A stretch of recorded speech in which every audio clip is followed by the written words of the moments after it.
What's up guys, you're watching LifeITCG. I've got a Pauper video for you today on Tortured Existence. So what I'm going to do in this video is just run through the deck pretty quickly.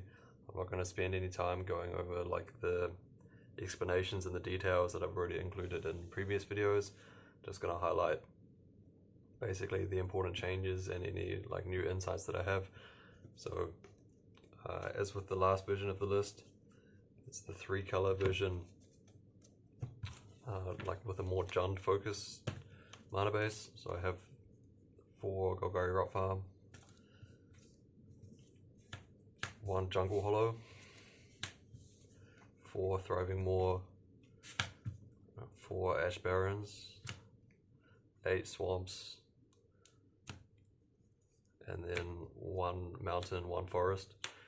So 3 colors. That's the same as the previous version. The only change that I'd maybe consider is that 1 Jungle Hollow.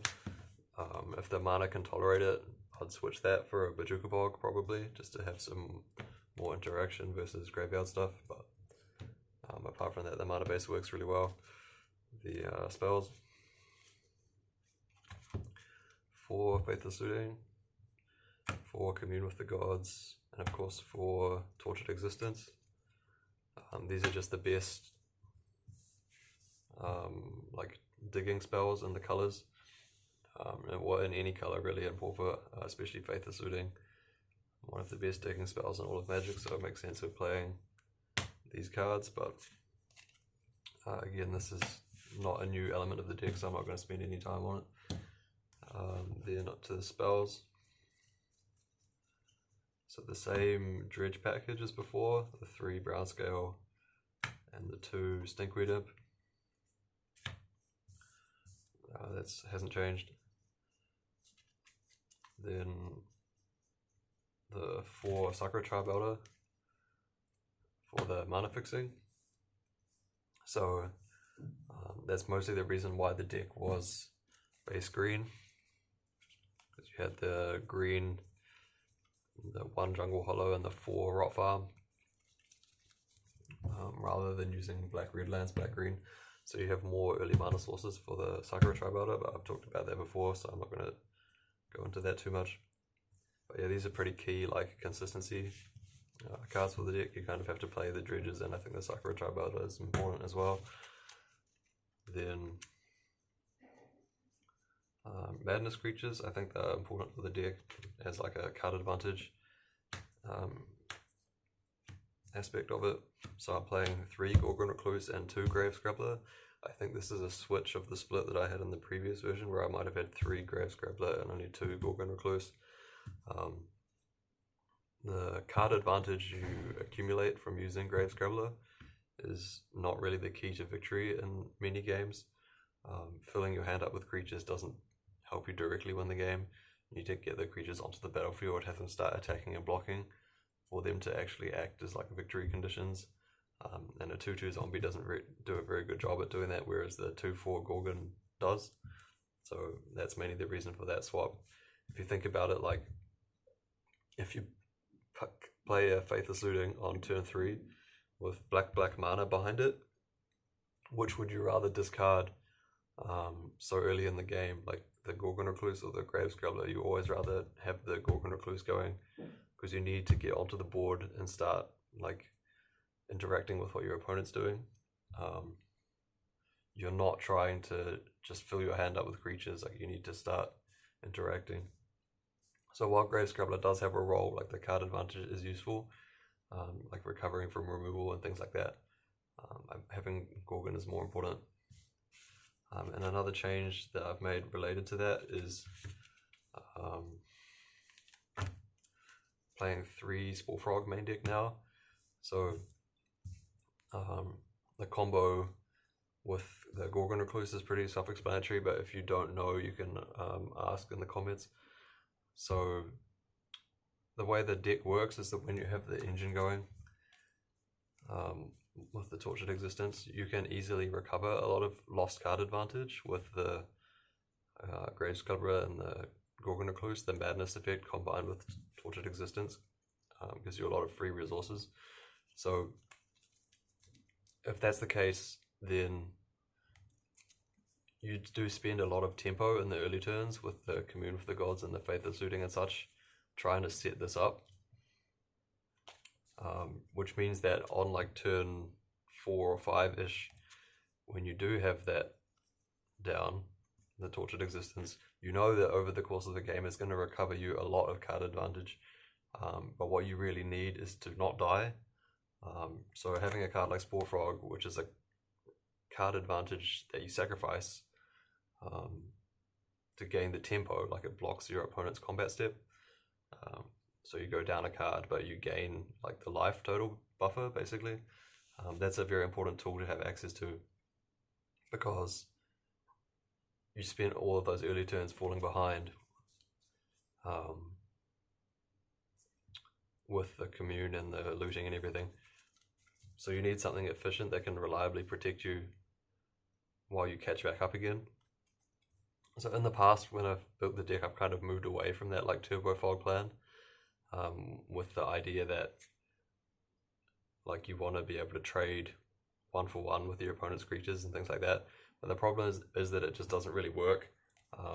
You do need to play all of these like Commune and looting and stuff to make your Tortured Existence consistent enough. And then if you do that, like you're necessarily going to be falling behind on tempo quite badly in the first few turns of the game.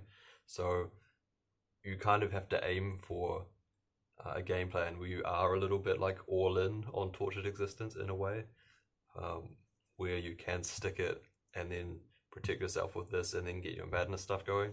But you can do it consistently enough, I think, when you have the all this card filtering available. So that's the plan you should aim for. If you try and play like a kind of grindy game with like more card advantage sources and more like removal spell effects in the deck, then it like feels good in a way, because you're not, when you lose, it feels like more of like a hard fought battle rather than they just like pinged your frog end of turn and ran you over. But in the end, I still think you lose too many games because you don't have the effective tools to catch back up quickly when you build your deck like that. If you have the like Llanowar Visionaries, cards like that, they don't do a very good job at blocking. So even though it feels like you're doing well when you resolve one and you draw a card and you're like, oh, okay, maybe I can block with my 2/2 elf, you just end up getting run over way too easily. So I'm not playing any cards like that anymore. I'm moving more towards the direction of like using the fog protection combined with the Gorgon to stabilize the game after the Tortured Existence has been assembled.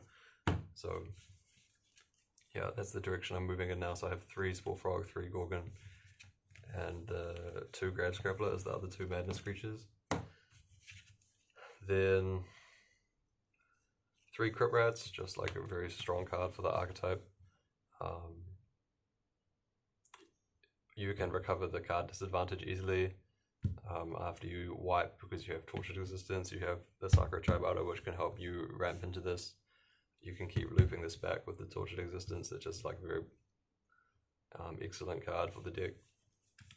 So I think 3 is a pretty good number.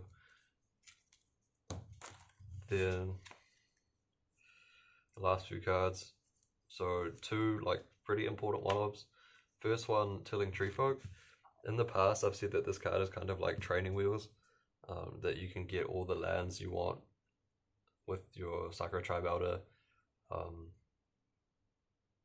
You know, if you need more lands, you can return Sakura-Tribe Elders with Grave Scrabbler, things like that. Like, you don't need to necessarily play this kind of clunky card, because in the early game it doesn't really do anything if you haven't got the lands in the graveyard. But I've sort of come around on this card. I think that it does a solid job from getting you from that like mid-game spot to that late-game spot where you have the comfortable mana advantage for you to make all the plays that you need to make.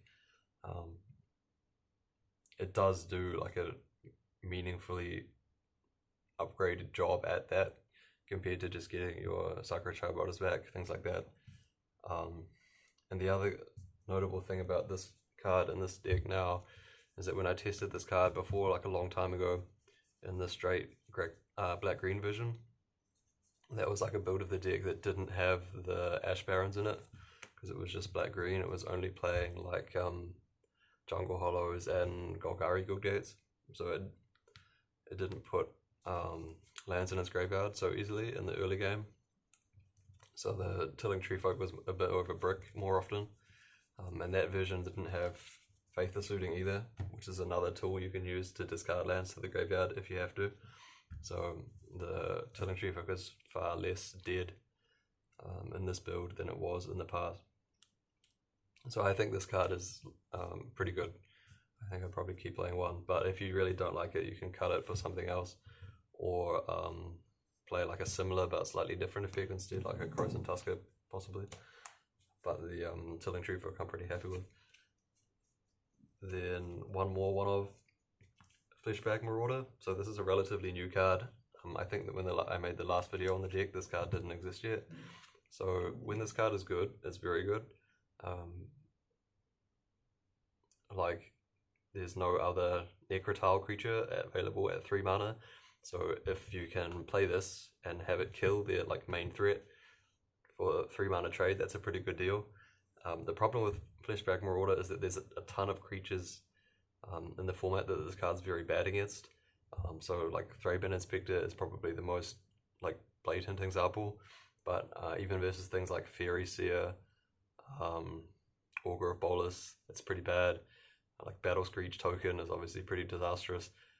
Then versus the green aggro decks as well, if it trades into like a Quirion Rager or something, that's pretty awful.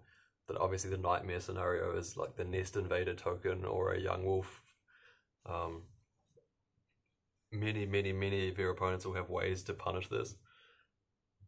So you really don't want to draw it in situations where you have no other good plays to make. So I think it's correct to only play one, at least in the main deck. But because it has such a unique effect, and it can be quite powerful in certain situations, I do think it's correct to play just the one copy in the main deck. Like I don't think I would play 0, but yeah, that's how I feel about it at the moment. So yeah, new card for the deck. I think it's pretty decent. Then the last 3 cards. So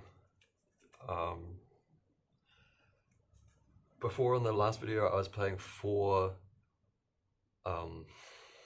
what's it called, Llanowar Visionary, and in the end I cut those down because I decided that, like I explained when I was talking about Spore Frog, that kind of like nickel and dimey 2-for-1 gameplay is not the way that the deck wins.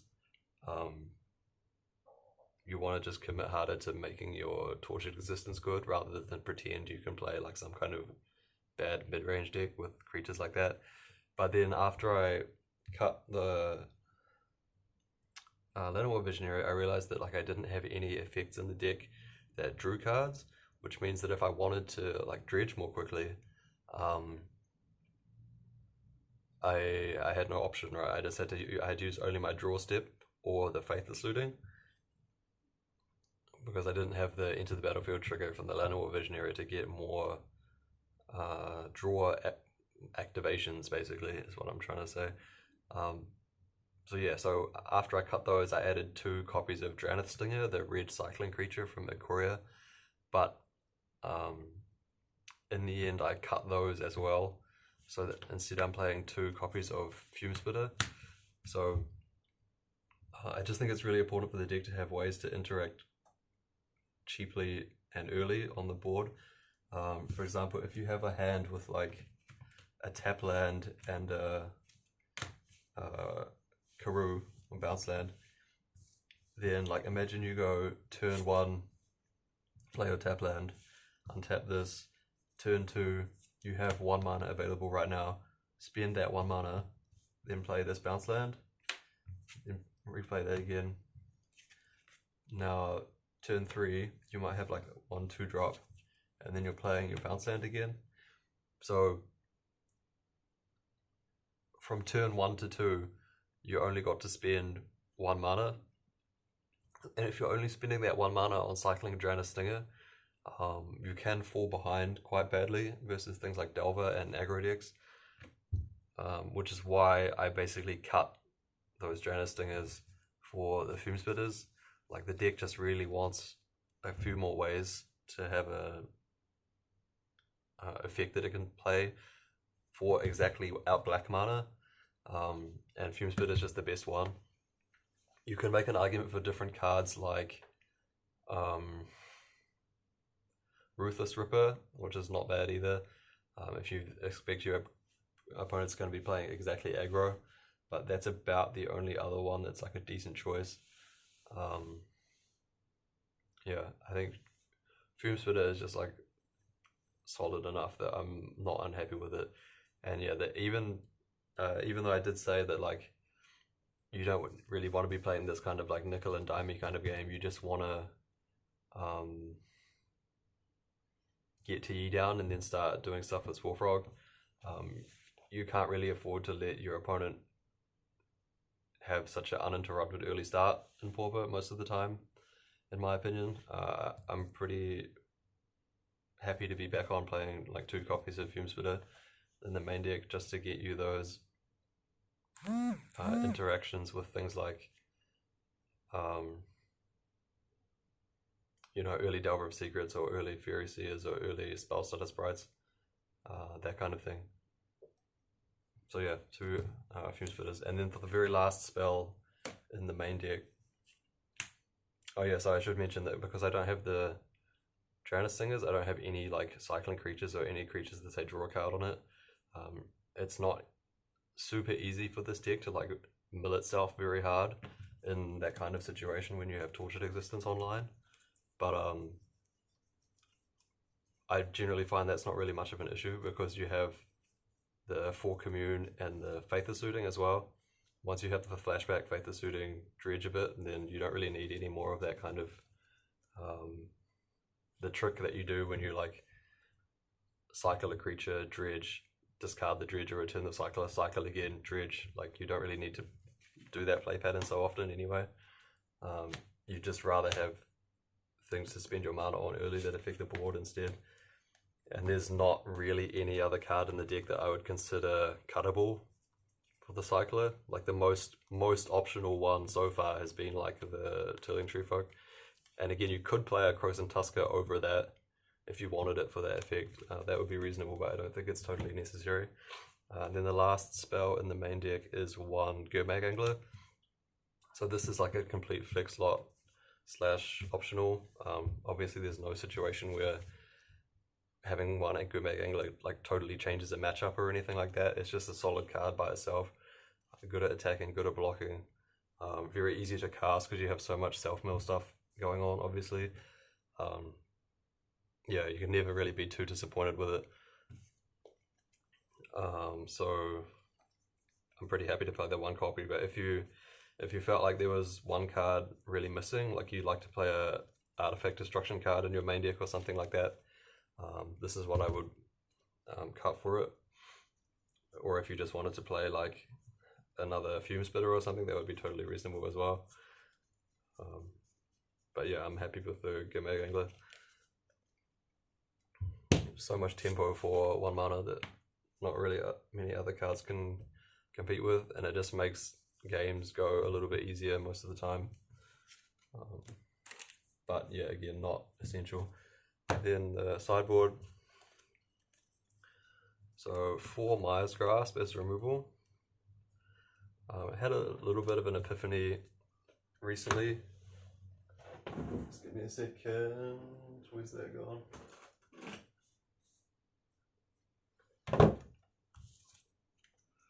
I had another card to show.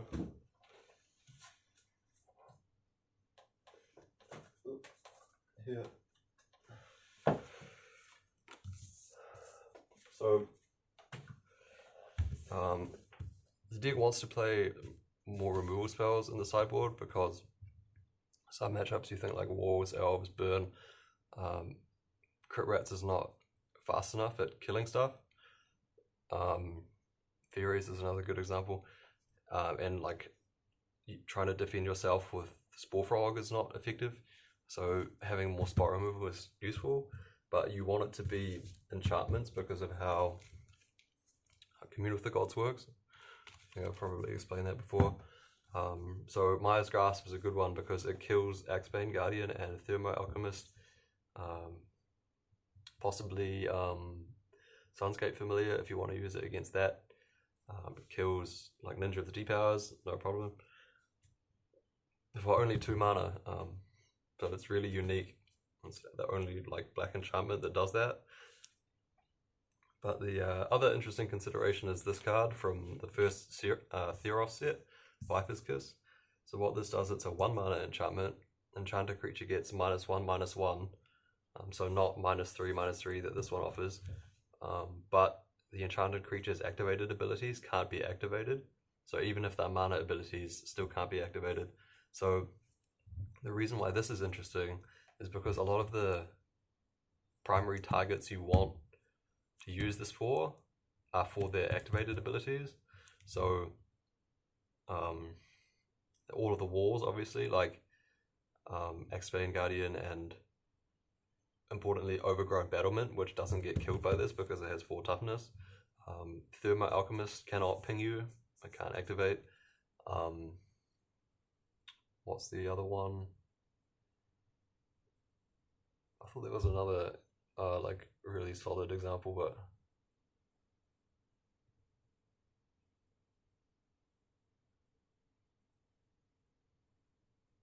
what was that? The third one.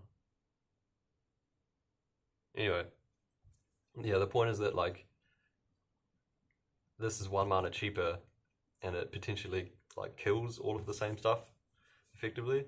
The situations where this card maybe aren't so good in the Delver matchup, because this can't kill Ninja of the Deep Hours, whereas this can. But there's an upside in the Delver matchup as well too, because it kills the fairies for only 1 mana. So there's definitely pros and cons there.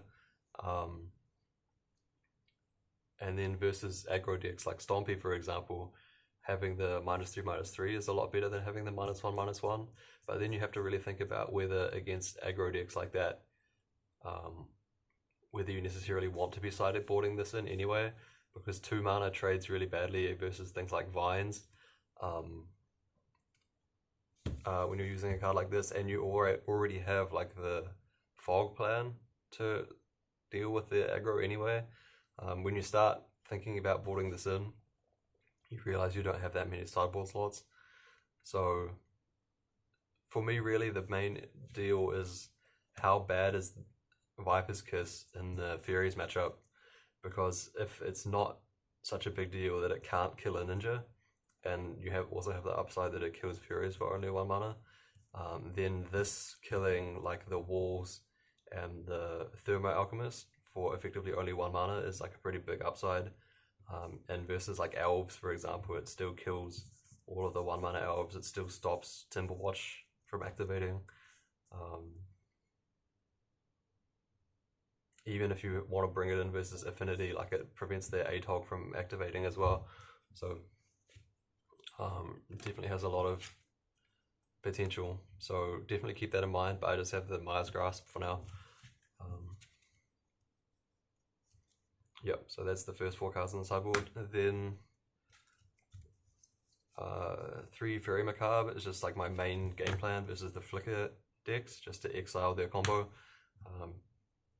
Cost no mana, you can get it back with Grave Scrabbler and Tortured Existence and stuff. It's very hard for them to play around it. Pretty solid. Then versus Burn, we have the 4th Golgari Brownscale and a Gnaw to the Bone, just to help shore up that matchup, because it's not ideal. You're kind of like a slow mid-range deck that doesn't interact on the stack, doesn't interact with the hand, so life gain's pretty good. 1 Gorilla Shaman just versus Affinity, like a big power card in the matchup. You can afford the sideboard slot, so might as well use it. A lot of the Tron decks are still playing 1 Gorilla Shaman as well for similar reasons. Then 2 Artifact Destruction, I'm playing 2 Wickerbough Elders. Another card I considered recently in this slot was Masked Vandal. There's a new card from Kaldheim. 2 mana for 1/3. When it enters the battlefield, exile a creature from your graveyard. If you do, exile target artifact or enchantment. So this is quite nice. It kills like Bonder's Ornament for really cheap, so it's a bit harder for Tron to play around it. And also it's very good versus aggro decks like Stompy because it exiles Rancor. It's very cheap to cast, and you get like a decent blocker with it as well. But in the end, I'm still going with the Wickerbough Elder. You have the Fume Spitter in the main deck now to combo with it. So that's a nice upside. And just having the beefy body, like to bring it in versus Jund, for example, to kill their Bonder's Ornaments. Then you have a 4/4 that sticks around and deals with all their pack mates and things. So yeah, pretty happy with the Wickerbough, I think, in that space. One more Fleshbag Marauder, just versus things like Boggles. You can also bring it in versus Tron because it can kill their like mnemonic and stuff in a way that their Flicker can't save it. Yeah, just versus those kind of like, if you know your opponent's playing a deck where they don't have like 3-bin inspectors and stuff, then just casting this onto an empty board, well, when your board is empty and your opponent has some creature, it's usually a much better trade for you. And yeah, versus anything like Boggles or Heroic or stuff like that, it's a pretty important tool to have access to, so play a second copy in the sideboard. Then the last two cards. So looking at this configuration, what I wanted, like beyond these cards, just count, should be 13, 1, 2, 3, 4, 5, 6, 7, 8, 9, 10, 11, 12, 13, yeah, is some more kind of mid-range effect. Because if you consider versus the matchup like Jund, for example, you don't really want to like 1-for-1 their random free creatures. That's not a very winning game plan. They don't really have graveyard stuff, so you don't need the Faerie Macabre. They're not really like really aggro burning you out, so the life gain's not really necessary either.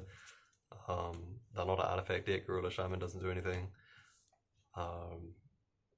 Wickerbough Elder is pretty solid because they have Bonder's Ornaments and it's just a big creature. Fleshbag Marauder is a bit mediocre because all their creatures are like free and you don't have such profitable stuff to stack to it, so maybe that's not great either. So you have like 2 cards to bring in maybe, and then because they're not super aggro, Spore Frog's not very good against them, and neither is Fume Spitter because they don't have like tiny creatures to kill with it. So that's already 5 cards to board out. So these last 2 cards you want to be like generic mid-range kind of stuff, which sounds kind of odd because, you know, usually you think your sideboard cards are like hate cards, but that's not really what we need for this particular build. So I have 1 Thorn of the Black Rose. So versus other Monarch decks, you could bring this in, lets you fight over the Monarch in a way that doesn't require you to attack them. You can just play it and take the Monarch. So that's a very useful tool to have access to.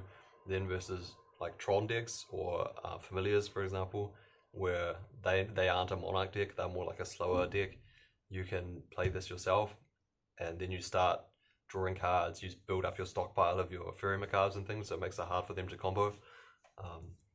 That's a good game plan as well. So yeah, having the 1 Monarch card, pretty strong option.